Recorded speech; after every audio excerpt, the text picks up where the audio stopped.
Hello guys, and welcome to Mr. Popper's Penguins. We are going to start with chapter 13.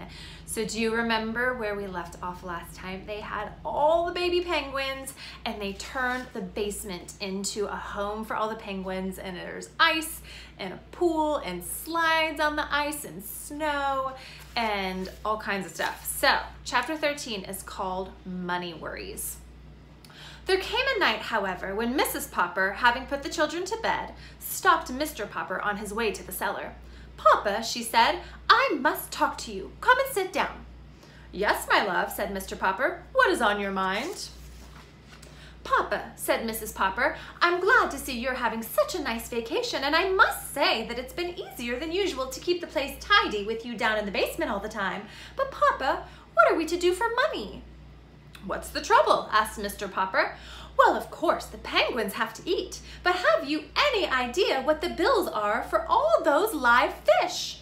I'm sure I don't know how we're ever going to pay for them. And the engineer who put in the basement freezing plant keeps ringing the doorbell and asking for his money." "Is all our money gone?" asked Mr. Popper quietly. "Practically all. Of course, when it is all gone, maybe we could eat the 12 penguins for a while." "Oh, no, Mama," said Mr. Popper. "You don't mean that." "Well, I don't suppose I really could enjoy eating them, especially Greta and Isabella," said Mrs. Popper. "It would break the children's hearts, too," said Mr. Popper. He sat there thoughtfully for quite a while. "I have an idea, Mama," he said at last. "Maybe we could sell them to somebody, and then we would have a little money to live on," said Mrs. Popper.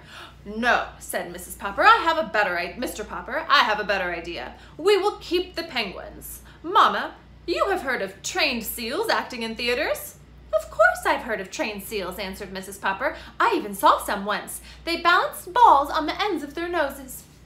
"Very well then," said Mr. Popper. "If there can be trained dogs and trained seals, why can't there be trained penguins?"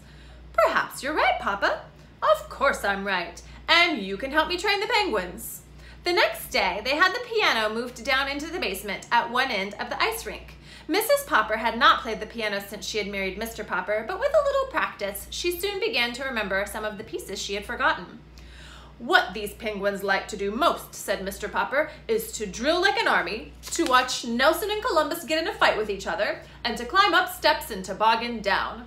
And so we will build our act around those tricks."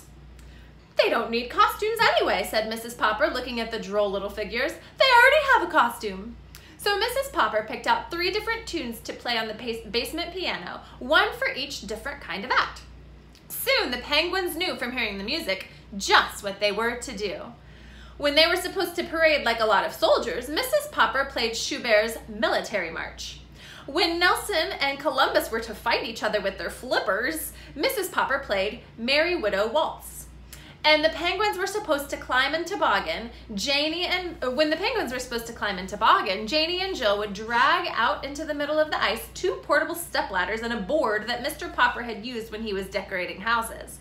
Then Mrs. Popper would play a pretty descriptive piece called By the Brook.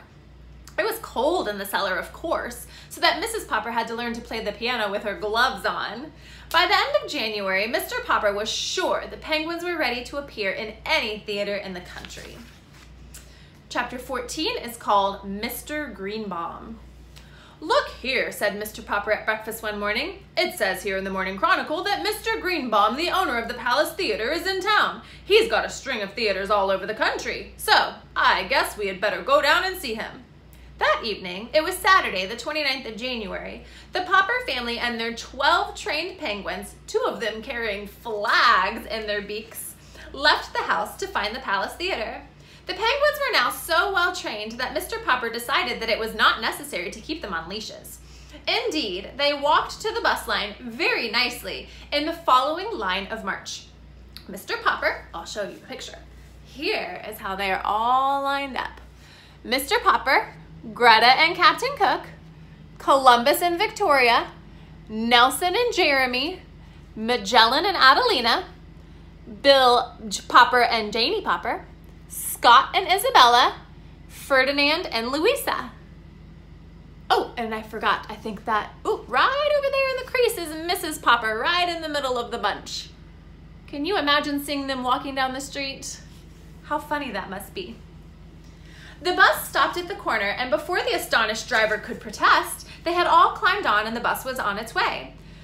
"Do I pay half fare for the birds, or do they go free?" asked Mr. Popper.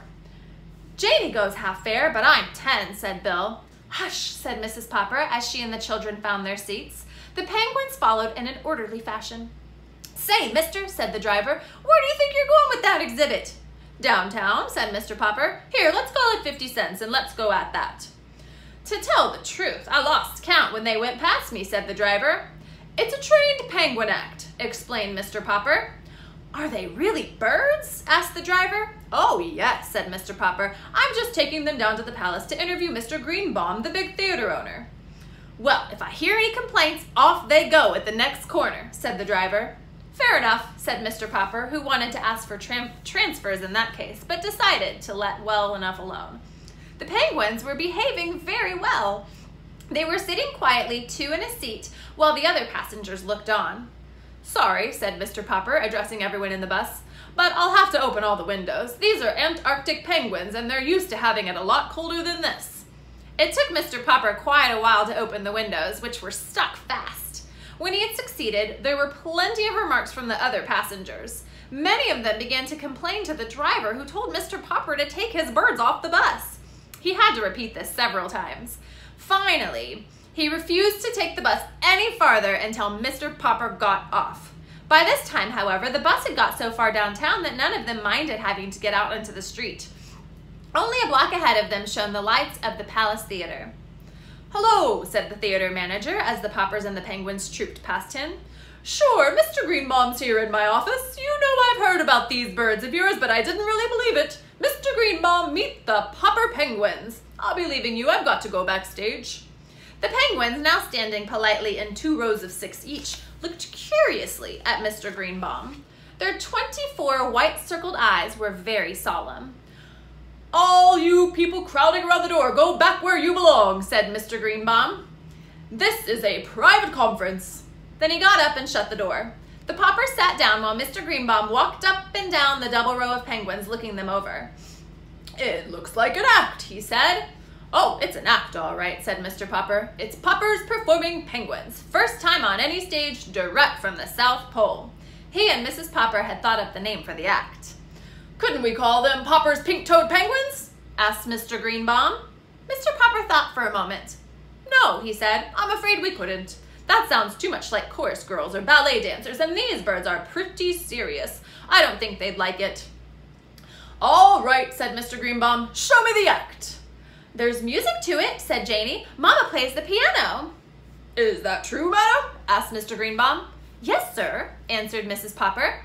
"Well, there's a piano behind you," said Mr. Greenbaum. "You may begin, madam. I want to see this act. If it's any good, you people have come to the right place. I've got theaters from coast to coast. But first, let's see your penguins perform. Ready, madam?" "We'd better move the furniture first," said Bill. Okay, my friends, we will stop there with Chapter 15, Poppers Performing Penguins. So they're taking the penguins to the theater to try to get them a show. What do you think is going to happen? We'll find out tomorrow. Have a great day.